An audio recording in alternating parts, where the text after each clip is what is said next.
一位朋友给华子留言，他每年到春季的时候就会咳嗽，会持续2个多月，吃止咳药也不管用，问华子有没有什么好办法。华子说，季节性发作的咳嗽很可能是过敏引起的咳嗽，也可能是咳嗽变异性哮喘，单纯使用止咳药效果不好，需要抗过敏治疗或是止喘治疗才可以。春季是容易出现过敏的季节，春季万物复苏，各种草木的花粉颗粒通过空气传播，对花粉过敏的人群也在激增。这些细小的花粉颗粒会被人体吸入，通常不会产生危害，会被人体利用或是排出，但是有部分人的体质过于敏感，会把这些无害的颗粒识别成有害物，就会产生免疫应答，进行攻击，对外来的物质进行攻击，被称为变态反应，是人体重要的防御体系。但这种攻击如果过于激烈，就会对正常组织造成损伤，称为变态反应性疾病，也称为过敏。人体的呼吸一刻不停，所以气道是最容易接触到花粉，发生过敏反应的地方，导致过敏性咳嗽的发生。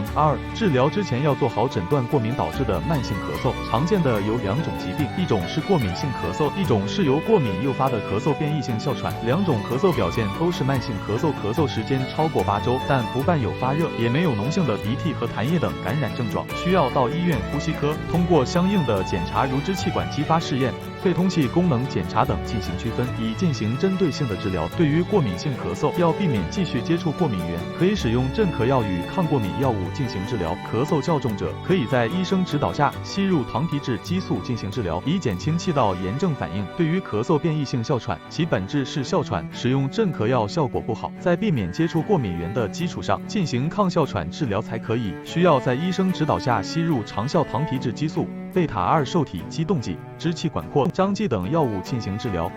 过敏性咳嗽的预防与过敏源接触是导致产生过敏性咳嗽的主要原因。如果每年在特定的日期都会出现咳嗽症状，就可能是对这段时期某种植物的花粉过敏。那么在花粉季节要尽量减少户外活动，外出的时候要戴口罩，回家后要及时换洗衣物，并洗头、洗澡，去除身上沾染的花粉。有条件的人可以在室内配置空气净化器，清除空气中的花粉。每年咳嗽发作时间比较固定的人，可以在花粉季节之前1周开始服用如左西替利嗪、地氯雷他定等抗过敏药物，并且持续服用到花粉季节结束后1周，不要等到咳嗽发生后再服用，因为抗过敏药物只能阻断服药后产生的过敏反应，而不能阻断已经产生的过敏症状。总结一下，春季是过敏性咳嗽的易发季节，有过敏体质的人要注意对过敏源的防范，提前服用抗过敏药物，可以有效减少过敏性咳嗽的发生。已经出现过敏性咳嗽症状的人，需要到医院经医生确诊具体病因后给予针对性的治疗。我是药师华子，